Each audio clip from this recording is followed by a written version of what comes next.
Here we go, rock and roll. Don't forget to like, subscribe, comment. Let me know what you guys think, how I can improve.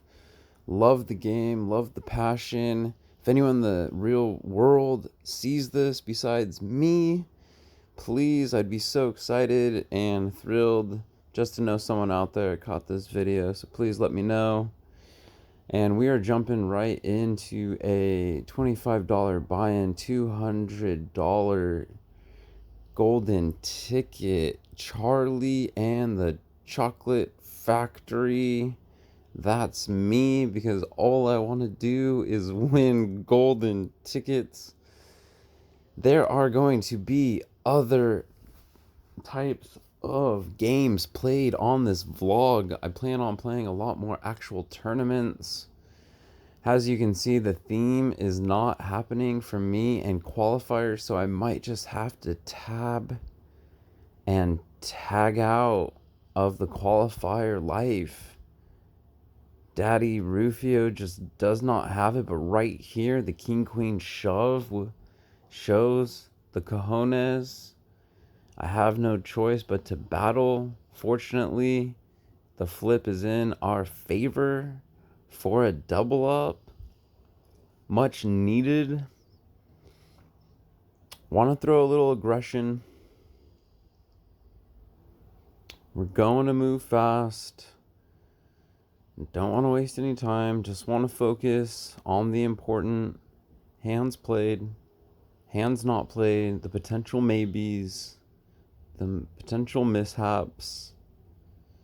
We're going to just focus right in. Make sure we're not missing out on anything. What we can improve for next time. What we can take away. What we can add. What themes we're finding out work. What don't work.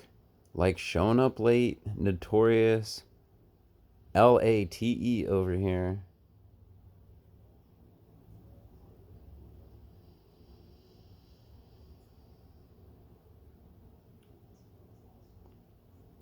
These games move so fast. Down to 1,000 chips. We got that Kojak suited on 125, 250.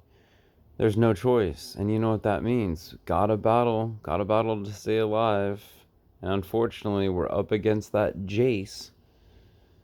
We brick the flop, turn, and the river.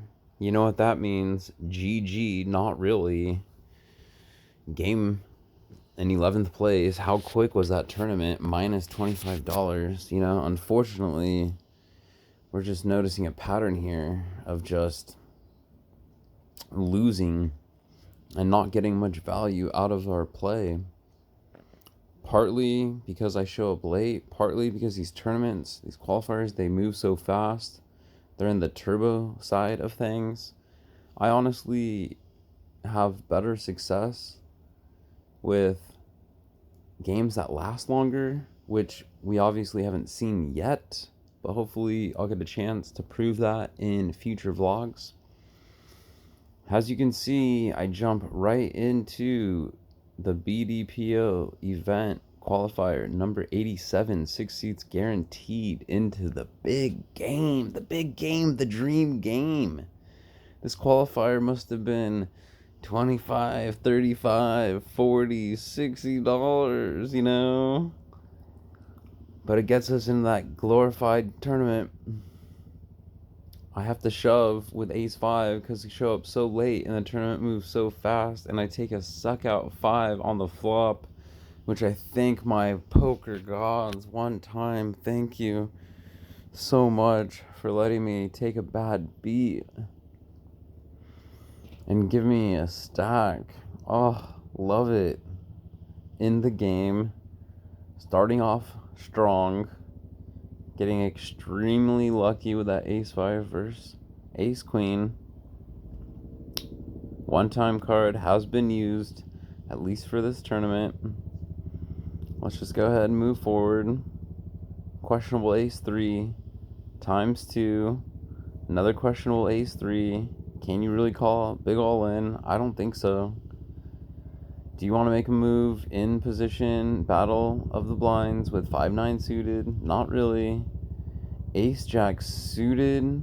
We got one UTG limper, and it's up to me.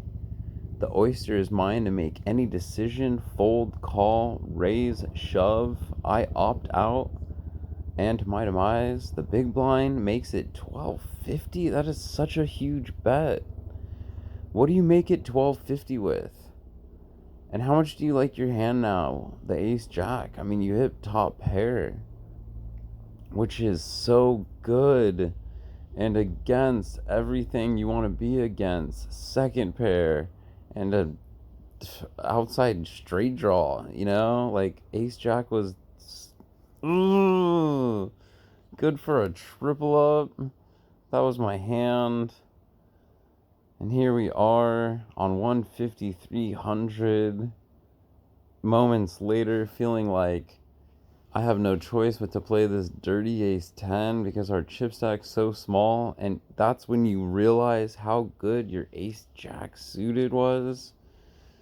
You gotta take those chances. You think you have more time, you don't have more time. And I'm sure most all of you are thinking, of course I would have played that ace jack suited. What are you doing? Oh my god, you're so dumb. How can you fold that? We already know that we don't have time. We already know this is a turbo. You cannot fold. Well, then this is a strong reminder.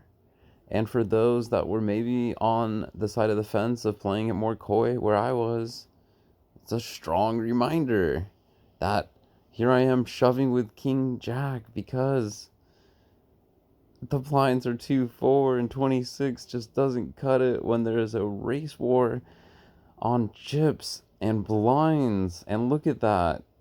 How do you feel? We just got shoved by a guy that has 6k. This does not look good.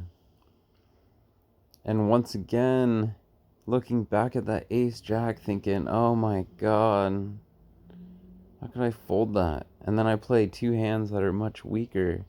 King jack suited and ace 10. Sure, the ace 10 won. Here we are up against tens. Fortunately, we hit that turn flush as he rivers a 10 for trips, which are no good, and we take a nice stack. Fortunately, here's another interesting scenario where we could potentially stack most of our chips off with queen jack suited against ace queen 8s and king 10. Technically good fold until we flop that jack for top pair and take the lead. 7, 8, 9, 6, 7, 8, 9 does not make a straight. Ace queen misses. King 10 misses. Queen jack would have been a monster pot. Suck out. Good, bad, ugly, I'm not sure. Knowing that you're up against ace queen, I think it's a good fold, but if you win, you win. A monster stack. King jack to give us some more chips. We're looking, we're interested. The games have gone on for an hour and 22 minutes. It's actually only a $15 buy-in, not too bad. It gets us into a $150 tournament. There's 7 tickets. 8 gets the cash money. So we're looking at top 8. Here's the blind structures, 10, 20, all the way up to 1 in 2,000, 200 antes, 8-minute levels. Just to kind of give you an idea where we're at, we're in 6th place. Remember, we need top 9. There's currently 23 players, roughly 25 players.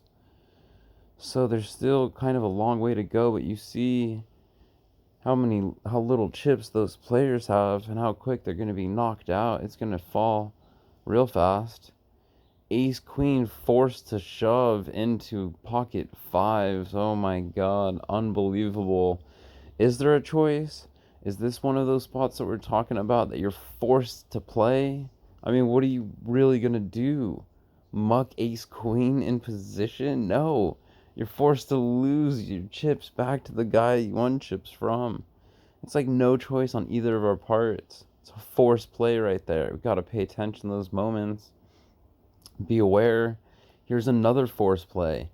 There's absolutely no way you can fold nines. Yes, he can fold the jack 10. There's no way we fold the nines at that chip level. And look at that. Jack on the flop. We're dead. Diamond club, dirty nines is no good. Fortunately, as much as I thought I was out of the tournament, he had less chips than us. So we just lose an important pot. And fortunately, pick up kings. Thank God. What are you doing? Limping. That is a shove. That is a raise. Are you trying to lose? You're going to limp, hoping for action? Well, guess what? You're going to get it, baby doll. You're going to get it from the big blind who's got your number with a raise. He's now value raising you. And that board is so bad for kings. And you're so desperate, you don't want to fold, and he puts you in, and you're thinking, oh my God, FML, my life. I can't even call, or can I? I decide to cripple myself with that devastation of a play, and I go down to a mere forced play with 600 chips on the small blind to flop two pair. Does two pair hold? God, it does. Keeps us alive. We're at 2,200 with pocket sixes. It's a forced play in. We're up against what looks like king 3 and queen 10. And what happens? Well, we lose the out of the tournament 16th.